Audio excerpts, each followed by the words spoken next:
Hi guys and dolls, how are you? Let's talk. Let's talk. Let's talk. Let's talk.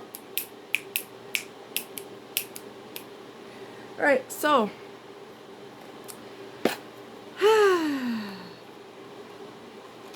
when I heard this particular story, okay, this was on Reddit. I have read a couple of things that were on Reddit, and I'm here to tell you that people spill their guts when they're online. They tell things they would probably not even tell their best friend. And it's interesting. And I didn't have to hear the entire story to know what the husband's problem was. Alright? So let's get to it. So, I'm not going to go into all the gory details because we'll just get to the meat and taters of it. Alright? So they had an issue when they first met, and she felt like she was a little harsh with him. She wasn't really ready to have a relationship with somebody at that time, and this, that, and the other. And then they met a period of time down the road. They met again, and they decided to, she asked him out, and they decided to go forward, date each other, and they eventually got married like a year later. So she was doing really well at her job. I'm going to give you the summarized version. She was doing really good at her job. And she was making $84K a year.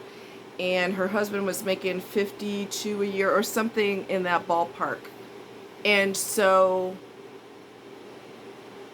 I don't know why. I don't know why this happens.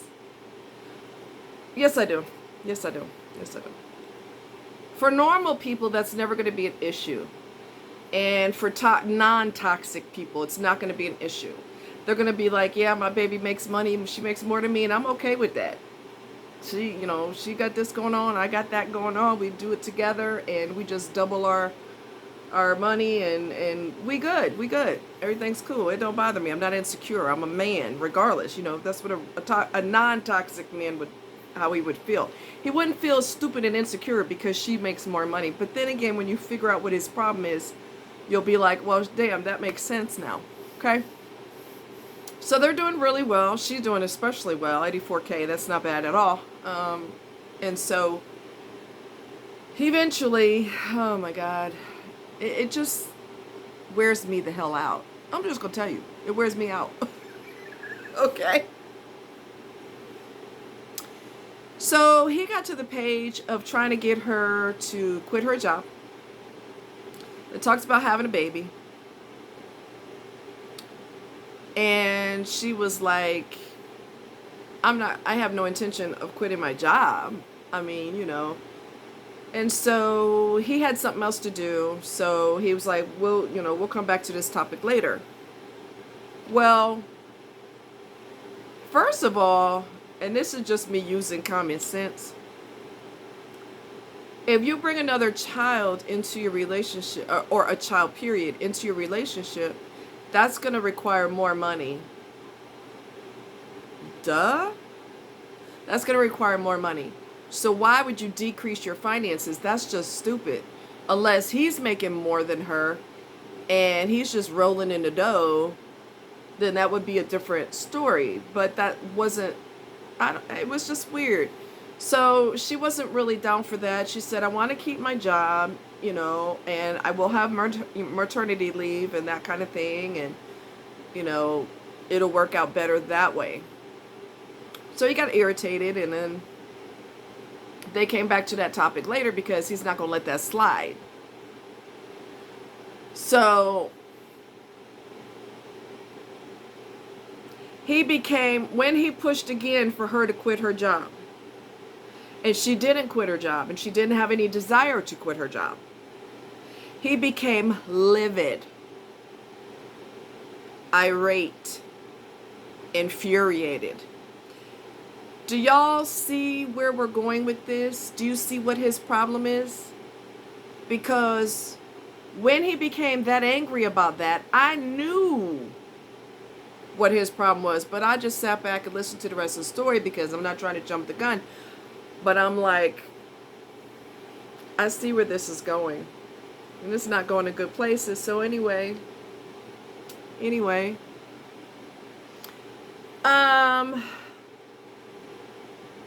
So they then come to find out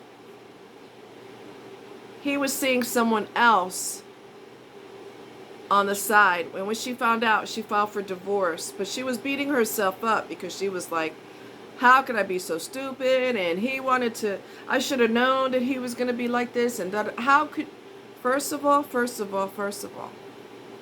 she got to give credit where credit is due, because she could have easily fell into the trap that a lot of women fall into. Well, my baby don't want me to work and we're going to start a family. Now you're 1000% relying on him financially. Some narcissists are so greedy that they want you to work, and they want you to work more jobs and more hours to make more money because they want to keep their money and spend yours. Some of them are greedy like that. Okay?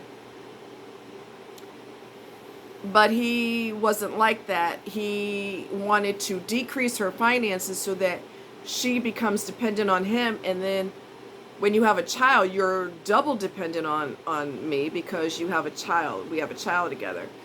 He not only was cheating on her, at the same time, he's talking about having a baby with her and trying to convince her to quit her job.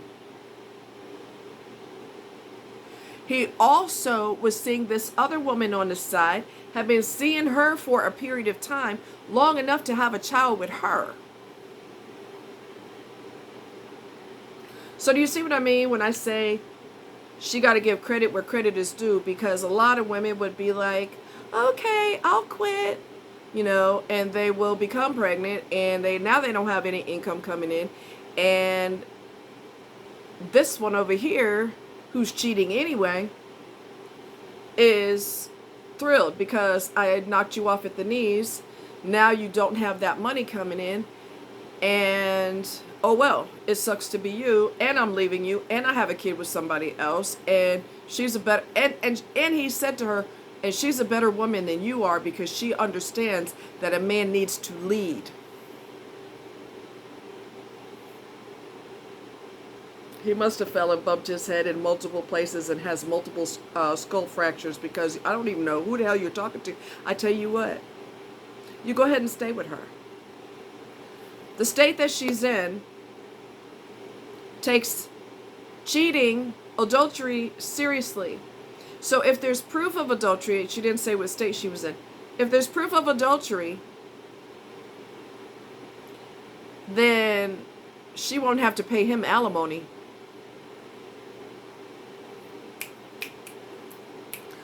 What? She won't have to pay him alimony.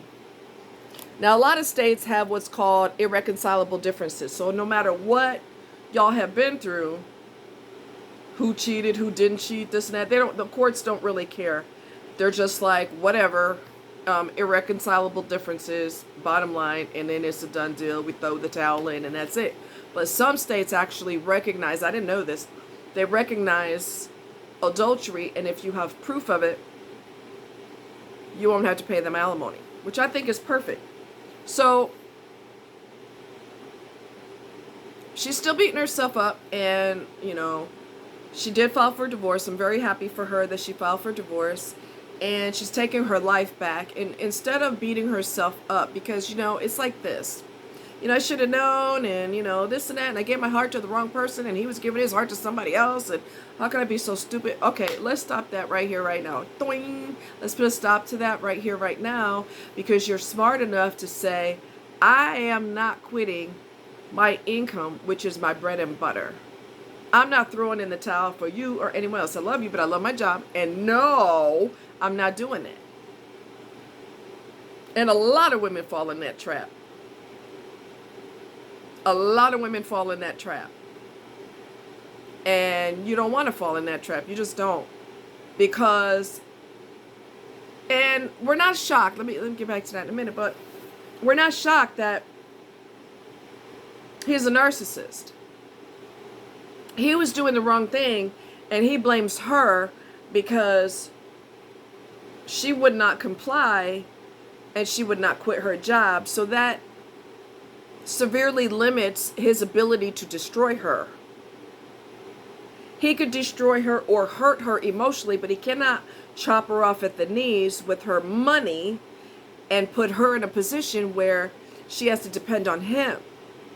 And that was his goal. And either consciously or subconsciously, narcissists are basically a tornado, a tsunami, a hurricane, a blizzard, every catastrophic weather event. That's what a narcissist is. What does a weather event do? Like a tornado and everything else combined. What happens? They join, well, they're destructive, right? They join forces, and if, God forbid, you had everything going on at the same time, that'd be horrible, right? But they are destructive as hell, and they want to take your power away. What is the quickest way to take someone's power? To put them in a situation where they're desperate, whether it be financially or emotionally. Emotionally, you'll recover. Financially, it may take you a longer time to recover because you quit your job for this person. She never quit her job. That was the best thing she could do. Now, I know of someone who's caused his wife to have a psychotic break, and as a result of him, she lost her mind and she lost her job. And because he's greedy for money, greedy for money, when she lost her job, he divorced her. You ain't bringing income in, you're out of here. Even though I cheated on you and treated you like shit and mind bent you and twisted your reality and been screwing your brain for 20 something years, and now you don't know which way is up or down. Now I'm going to make it worse by I broke your mind, and now you're not bringing an extra income in and you're making good money. Well, you're out. He dumped her, fired her. I mean, not fired her, but divorced her, which is a type of firing. He divorced her, and she ended up taking her life. So they take pride in, like I said before, they take pride in the destruction that they do. They take pride in it. They wear it like a badge of honor. She didn't quit her job, which was perfect. That is why he became so angry. I need you financially dependent on me. And he was cheating on her at the same time, trying to perpetrate good husband and father material and all this other. But he was screwing around on her, and it's her fault. Typical narcissist mentality. It's everybody's fault but theirs. Everybody's fault but theirs. Oh, she's a good woman because she knows how to let a man lead, and she ... and it's your fault. It's her fault, your wife's fault. Wow. I didn't know she was helping you both undress, and she was pushing your hips against somebody else's hips. I didn't know the wife was doing all of that. But hear him tell it. That's exactly how it went down. The wife made him have an affair. Because narcissists twist it. Reality, they twist it. And they know they were wrong, but they can't handle being wrong because they're shame-based. We talked about this a lot. They're shame-based to the core of who they are. So it's always someone else's fault. Never theirs. All right? So I tell you all that, and she did divorce him, and thank goodness. Thank goodness. I tell you all of that to tell you, and we talked about this before, a long time ago. Oh, excuse me. We talked about how the worst thing about a relationship is you never know when that person's going to flip. You never know when they're going to say, I'm not really feeling you like that no more. I stopped loving you a long time ago. Or I'm seeing someone else. Or I'm gay. Whatever it is that they're telling you, your heart never deviated from them, but their heart deviated from you.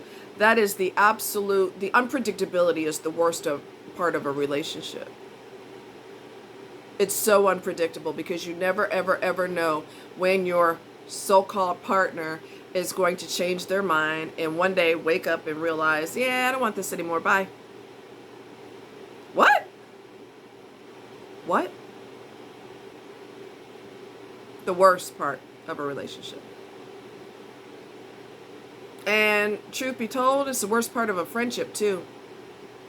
You never know when this person that you've been knowing for years will flip on you, stop talking to you. Now they're chasing a partner.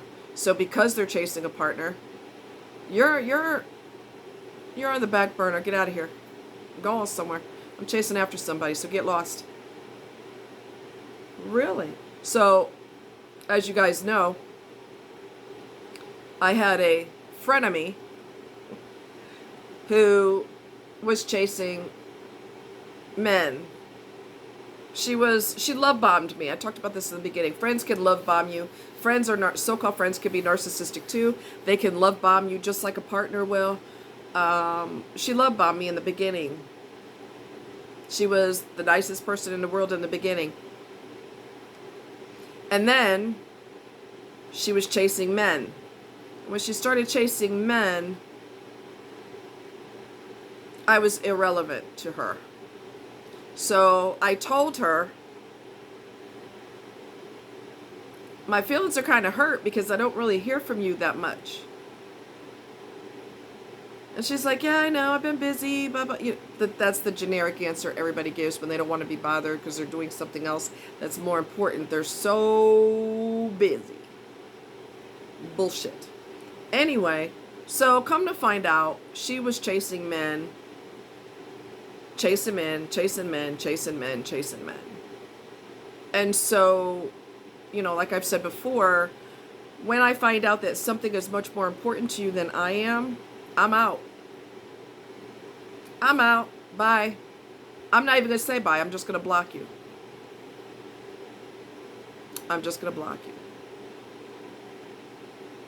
So, people can be so unpredictable, and I don't really have to deal with that as much because I'm a loner, so I spend a tremendous amount of time by myself. So I don't have to deal with any of that, anymore. And the small group of people that I do hang out with, I don't hang with them like I used to. I have zero expectations from them. I already have seen how they act when there's a crisis. So I'm smart enough now to know that I don't need shit from you. So when I hang with them, I know in the back of my mind that we're basically acquaintances. We're not friends. Because friends would have each other's back through thick and thin.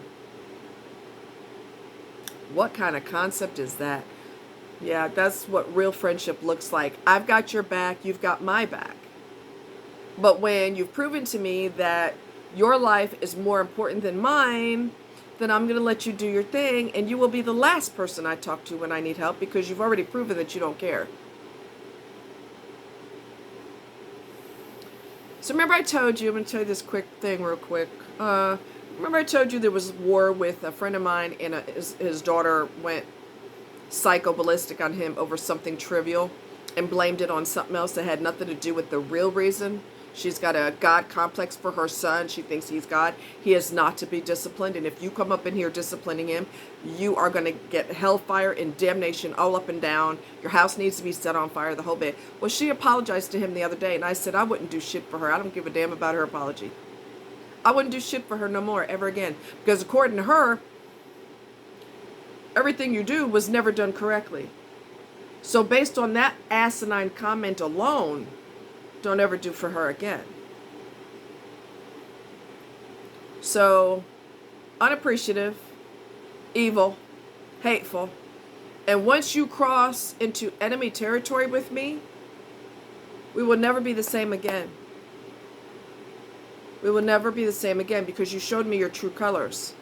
You know that you're emotionally unregulated, you're dysregulated, but you're blaming it on Tom, Dick, Harry, Sally, Sue, Santa Claus, Rudolph, Ronald McDonald, And what are those little things that are gremlins?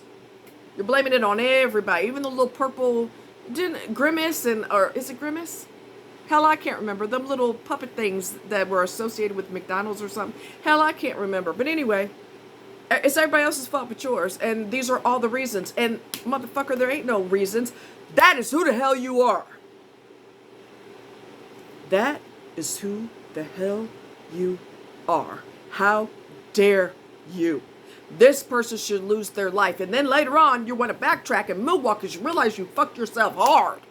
Because this person has saved your ass on how many occasions? You realize you went overboard. So now you want to throw out an apology. You can take your apology and you can stick it somewhere. Because once you show me who you are, you and I will never be the same again. Ever. And I also noticed, even before things blew up to epic proportions, narcissists get off on power. And yes, she's a fucking narcissist. I noticed these little passive-aggressive things that they do to exert power. There is no other logical reason for this to happen. For example, her older son, who she don't give two shits about because she's too busy worshiping Mini-Me Jesus. When he had to have surgery, his gallbladder ruptured. And he was bent over in the driveway waiting for the grandmother to pick him up, take him to the hospital. She said, "You're bent over. You didn't tell me how bad it was." He said, "I told you I was in severe pain." Anyway, that was his first time having to have surgery. He had to have surgery pretty fast, so you don't go into septic shock because that's life-threatening. Anyway, I said, "Would you give me his number so that I can talk to him and, you know, see how he's doing? Because I know he's never had surgery before and he's probably scared and the whole bit." She never gave me his number. Because she's in control of whether he talks to me or not. I noticed these tiny little micro passive aggressive things. One thing about me, I'm a class clown, I'm silly, I laugh, I joke, I act real dumb. But I'm telling you right now, don't let that shit fool you. Because I'm watching you like a goddamn mouse. Like a hawk watches a mouse running across a field. I am watching your every move. Don't let my laughing and acting silly block you. "Oh, well, she's just a total ditz." That's what I want you to think. That's what I want you to think. Because I'm watching you. I notice what you do. And I notice what you've done. When I asked her for a tarp, she makes tarps at her job. I asked her for one. I still haven't gotten it. And I had to ask her for it on 2 separate occasions within a span of several months. I had to ask again. She'll get it when she gets it. And chances are she won't get it because it's, again, something you need that I'm a narcissist, so I don't have to give it to you. I'm going to tell you I'm going to give it to you, but I'm not going to give it to you. Typical narcissistic move. I'm not stupid. I wasn't born yesterday. And if it wasn't the morning, it damn sure wasn't yesterday morning. So passive-aggressive little shit that people do, my God, that's a red flag, and another red flag, and a bigger red flag. Little obvious things that you need. Like, you're seeing somebody. Watch like a hawk, man. Hawks have bionic vision, okay? They can see, they can see a mouse in a field. They can see very well. Owls can see very, very, very well. I want you to be an owl. I want you to watch their little microaggressions that they do, these passive aggressive things that they do. Let's say your partner is supposed to pick you up from a event. You went to a ballet or you went to a play or something like that. It's going to rain. It's going to rain cats and dogs. And you say to your partner, "Babe, make sure when you come get me, you bring me my umbrella because I'm going to need it because the weather's about to kick off." If you're dealing with a narcissist, they're not going to bring the umbrella because they don't want to. They don't want to. So they're going to tell you, "Oh, I forgot. Oh, I had a lot on my mind. I totally forgot." They didn't forget shit. They didn't forget shit. Microaggressions. Okay? And I mentioned this before. You need them to pick up your medication from the pharmacy. When you come home from work, can you grab my medicine? Yeah, I could do that. They're not going to grab your medicine. If they're a toxic person, narcissist, they're not going to grab your medicine because, again, passive aggressive. And what are they going to say? I forgot. I totally forgot. It slipped my mind. I was stuck in traffic, and next thing you know, it slipped my mind. I remembered when I left work, and then I got stuck in traffic, and I was getting really irritated about the traffic, and then I forgot. They didn't forget shit. They didn't forget nothing. Because if you said, you can rest assured, if you said the minute you walk in the door, I'm going to have on lingerie and high heels and I'm going to lay the hell out of you, you could bet your ass they wouldn't forget that. Right. Because that's something that benefits them. Okay? So, again, take your time with people. Take your time. It's not a race. It's not a rush. You got tons of time to get to know this person. I'm going to tell you what Lee Hammock said. He's a self-aware narcissist. He's been in psychotherapy for 6 years because he cares about how he treats people. The hell is wrong with him? One thing that he said that I probably won't ever forget. He said the facade, the false self that we present to you in the beginning, we're wearing a mask. And the mask is very, very heavy. Very heavy. So it's going to slip. And we're going to feel relieved when we can actually be ourselves, because that's a lot of work and a lot of energy being fake. Exactly. Exactly. Y'all take care. Much love. If you have any questions, let me know. And I'll talk to you next time. Bye.